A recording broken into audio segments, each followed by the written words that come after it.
Boli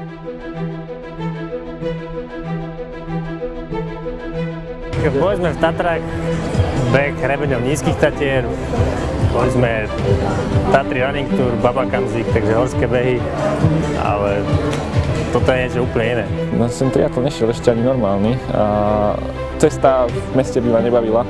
Na jednej strane je to závod a na druhej strane je to taká spoločenská akcia, alebo človek tu stretne všetkých kamarátov, takže človek tu nemôže chýbať. Nemusí byť k tomu nejaký profesionálny manažment a platení ľudia, alebo tak, proste ľudia to robia s láskou.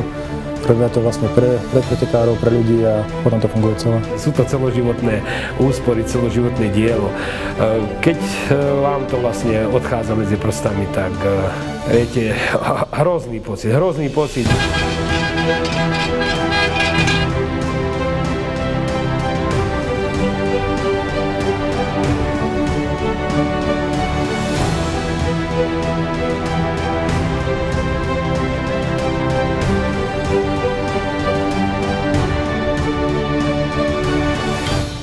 Takáto akcia, keď je tu, tak to len prináša. Hlavne mladým majú záujem, nemusia sedieť pri počítačoch a nech sa zapájajú, nech tvoria niečo pre sebe, nech robia.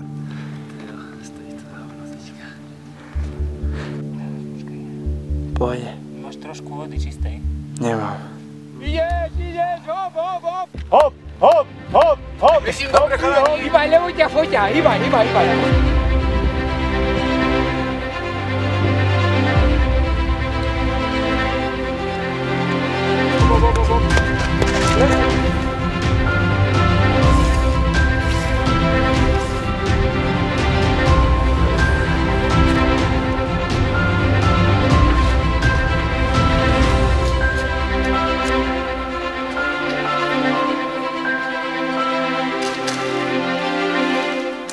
Baví vás táto robota? Čo nám vyberáš? Už tu na Orave. Na Orave už nič nenavyberáš, vieš. Si rád, že máš robotu. Vidíš, toto mladí všetko utekajú preč. Utekajú preč, tak? No.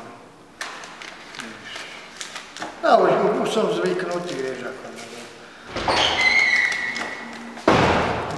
Už máš zvyk. To je o zvyku.